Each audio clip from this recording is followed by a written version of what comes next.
Was that a situation where you had a pass call, but then Tyrod checked out? I just think at the end of the day, there was communication at the end of the day. I just got to do a better job of making sure it's crystal clear. And, we'll go out there and execute it better the next time. Mike, if you don't mind, when you say crystal clear, did you want to pass on that play and Tyrod checked out? Yeah, again, it just kind of goes back to the coach to quarterback communication. I just got to do a better job there. When are you able to talk to him? Because I believe, so the play before is a pass interference, right? So while they're settling that out, when do you actually get to start talking to the quarterback, and how does that communication usually go?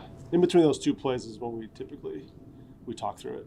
Like, do they have to set the ball first, or is it while they're sort of getting the penalty? Yeah, kind of during the penalty, during that penalty communication. That's when it happens. Mike, about the play at the end of the game, what made going a bunch formation there? We've seen other times where the Tennessee games comes to mind where you spread them out last year and did the shovel pass. What made a bunch formation there with just one option, a Waller, the right play? Yeah, that's what we thought was the best. Give them an opportunity. Obviously disappointed we didn't complete on it, but that was a play that was in the plan, the one that we liked. In the bigger picture with Tyrod last week, obviously you didn't get the ball in the end zone you wanted to, but what was your impression of his night?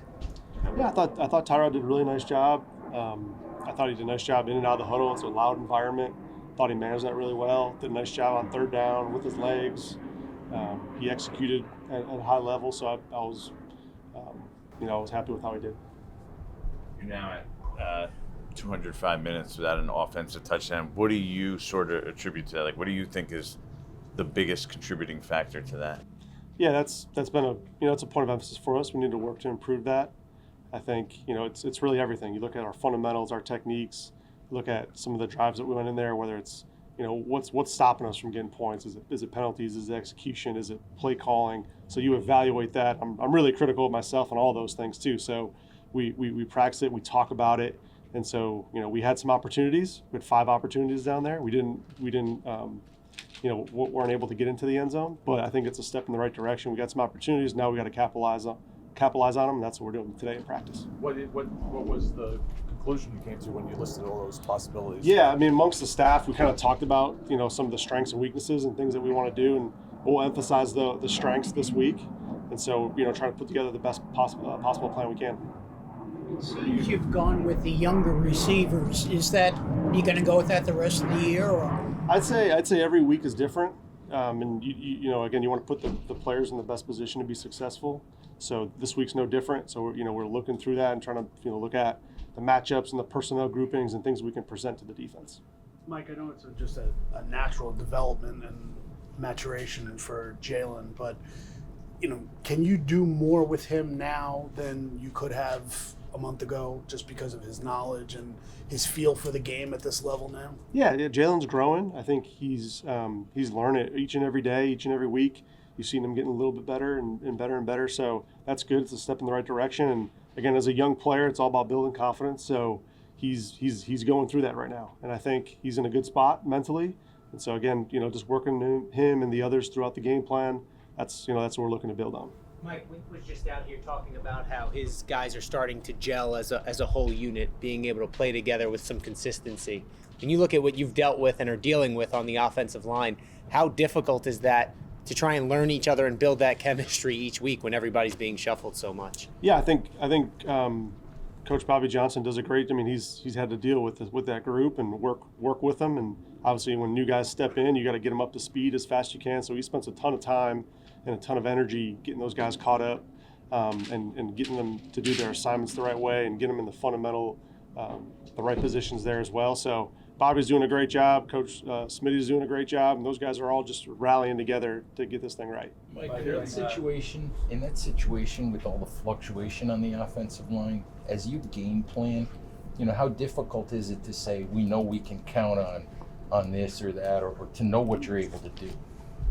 I think when you evaluate the players, you try to find their strengths and their weaknesses, and then you build a game plan around those things. And then if something happens where one of the guys is out and you got to insert another guy in there, then you got to adjust. And so that's part of our job as a coaching staff, is to make sure we adjust and have enough stuff in the game plan to get that accomplished.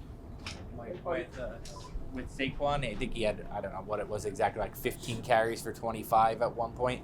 Is it easier to stick with the run when it's him because you know he's going to break one eventually than it is otherwise with maybe a different running back? I got confidence in all our running backs. They're to make sure they're hitting the hole the right way. Obviously, Saquon's a big piece of our running game, but I have complete confidence in all the other guys as well to do the job. Part of it knowing that he's going to hit one though, like is that why you stick with it because he has that big playability? Yeah, Saquon has big playability. All our backs have big playability. So making sure we give them the right runs versus the right defenses. Like, how would you describe your mood, your coaching staff's mood about the lack of touchdowns? Not just the X's and O's, but just in this day and age of the NFL to go this long without a touchdown. Yeah, there's definitely a sense of urgency amongst the group, and we're all working to get that fixed. Is there anything you're doing different, Mike, like in terms of your self-analysis, self-review, like calling more people or watching different other films or of the last year, or like anything you're doing differently at all to handle the adversity that maybe you didn't have when it went a little smoother last year? Yeah, we're looking. We're evaluating everything. We're trying to look at our offense from different points of view, from all the different position groups, and figure out how we can fix it and get it right. Again, we had 5 opportunities, we didn't capitalize on them. So it's one thing to have that many opportunities. Now we got to get it fixed and go capitalize on those. Mike, with Justin Pugh, has anything surprised you about his acclimation back into this building when a few of us actually covered him way back when? I mean, has any of that maybe surprised you a little bit? He's jumped right in. He's been a pro, and that's from the people that have been around him in the past. That was definitely one of the things that he said about him, and it was great that he came to jump right in, felt right into the offensive kind of culture and the offensive line room, and he's been a great addition. Do you feel like you can count on him right now for whatever you need him to do almost? Yeah, he's a smart, tough, dependable guy that's been doing a great job. Mike, when you look at the struggles that you've had in the red zone, is that conscious when you're making the decision on, say, where you're trailing to kick the field goal down 7-6 and take the lead and get the points on the board rather than be aggressive as the way you guys have been? You go back to last year and the Tennessee game, the decision to go for 2 and push it there. Sorry, So does the struggles you've had punching it in for a touchdown impact the aggressiveness with which you call plays at other points in the game? No, I'd say it's just situation by situation. I think you just evaluate what's best for the team right then and there, and so whatever decision we end up going with Dave's, and I fully support. Are you to kind of go in with more of a bigger game plan or a bigger book, just given the offensive struggles that you've had, or how is the actual game plan maybe changed? Each week's like it's a delicate balance of having kind of too much or not enough, and so you want to make sure your base is covered as far as attacking the certain things that the defense could present, whether it's inside, outside, things vertically, horizontally, attacking the middle of the field. So you want to have enough stuff in the game plan again to make sure you cover all those things.